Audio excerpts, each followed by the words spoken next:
What's good? Santi G back with another one. Black Flag. Ya tú sabes. You know what it is. So let's go ahead and get into the nitty gritty. So this is Recognizing the Game episode 9. And it's a continuation of my series that I had done on semen retention is red pill. With this one being from part 7 of that collection of videos. So what I wanted to talk about as a continuation of the previous video is the connection with nature in terms of practicing semen retention and what it does. So as a male, as a masculine being, you have certain laws of nature that regulate your being in terms of masculine nature and masculine energy.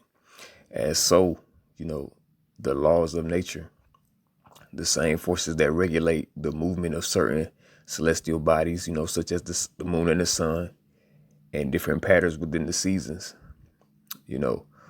are used and are at work in just the organization, of different functions in the body, right? So in terms of masculine and feminine energy, we are made up of masculine and feminine energy, but males by nature are supposed to be predominantly masculine and women predominantly feminine. So when we're just focused on individuals who are strictly male and strictly female, a man who is considered as heterosexual, not homosexual, but as heterosexual, when it comes to semen retention and practicing that, you put yourself back into alignment with nature. Now, I'm not saying that these things couldn't apply to a homosexual male because he's still a man, all right? He still has the same physical makeup. It's just that his internal compass will be different. And one of the things about red pill and understanding red pill ideology is the fact that we live in a system that goes against nature. We have different governing mechanisms and institutions that the way in which they operate, the way that they function from their own individual cultures as independent bodies, and the modernization of them, people have deviated more from being immersed in nature, depending on where you live and what your occupation is. So you find yourself in a contained space that disconnects you from the natural world in a sense of being an active participant in nature. So one of the things about porn and masturbation is that it interferes with the natural processes of you being a man, and it puts you more on the feminine side of the spectrum. So with it putting you on the more feminine side of the spectrum, you have a decrease in testosterone, a decrease in your overall energy, right? And because of this decrease, it makes you deficient in some areas and overly proficient in other areas. So there are certain cycles that regulate, when you think about animals, because human beings, we are a form of animal. So in different aspects of the animal kingdom, you also see it in different species of the animal kingdom throughout the natural world in terms of such as the fauna, like plant life, fungi or fungi, as some pronounce it, and algae. So you have what is known as mating seasons, where flowers are pollinating and, fungi are germinating. Well, when you think about women have their periods in terms with certain moon cycles and some with the sun cycles. As men, we also have our own cycles, just in terms of our testosterone and our masculine energy, which is our active energy. We'll have times where our sexual energy is extremely potent. And if we're keeping our sexual energy, that sexual energy reverberates out into the natural world. And women can feel that on a subconscious level, and they gravitate towards that energy because it lets them know that a man is capable of producing life and is potent. In that moment, a woman can recognize a man's potential. So with you maintaining and retaining your semen, you will, if you allow nature to take its course, you will find yourself in a sexual experience without you having to force it. So when you think about the detrimental effects of pornographic use, you're affecting the primal aspect of the brain, and you're essentially knocking off or disrupting the natural rhythm. You're disrupting the balance. You're knocking it off balance. When you think about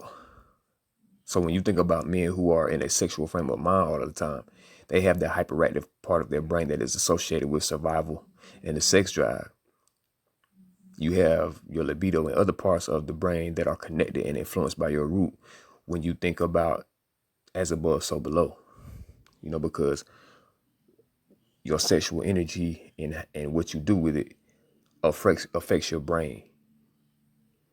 So when you deplete yourself of your sexual energy, you're essentially repelling feminine energy, and you're more so mirroring feminine energy. That just gives you, that perspective of when women say, "Where are the real men at?" But most of them can't deal with a man who has strong, intense masculine energy, and most of the time they have an idealized image of what a man is supposed to be. So whereas you retain that energy and you're more potent, you allow your body to store it. It'll prepare you for mating because you're not releasing it. You're not releasing your seed. So the problem with pornography is that you're conditioning your body to think you're actually having sex as many times as you're masturbating. So with that being done, biologically, there is no need to draw a woman towards you because apparently, from what you're telling your brain and your body, you're procreating and you're doing so at a high rate. So when you're engaging in pornographic usage and excessive masturbation, you're going against the laws of nature because you as a man should not have to masturbate. Okay, do you get what I'm saying? You should be able to be in tune with yourself enough to where you're storing your sexual energy, you're utilizing it and putting it towards other things such as self-development, entrepreneurship, building relationships and creating. Then you will naturally draw sexual experiences to you because you've taken care of yourself in a way where the most optimal state as a man, instead of releasing your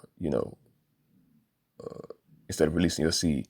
So in terms of being aligned and your masculine energy, so abstaining from porn and masturbation, instead of releasing your seed, your body will optimize itself and utilize that energy to build you up as a man and prepare you for life.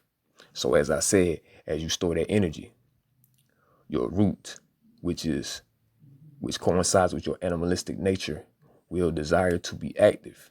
It's the active masculine. We're active masculine beings. So we have to remember and study the laws of nature. And these laws exist independent of religious belief.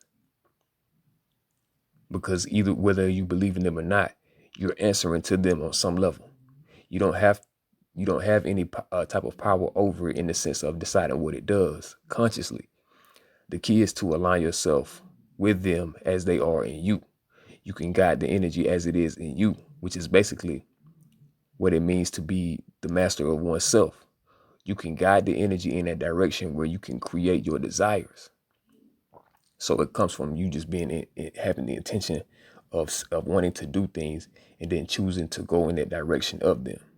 What you desire to see for yourself by understanding how those forces work from within you to your most benefit.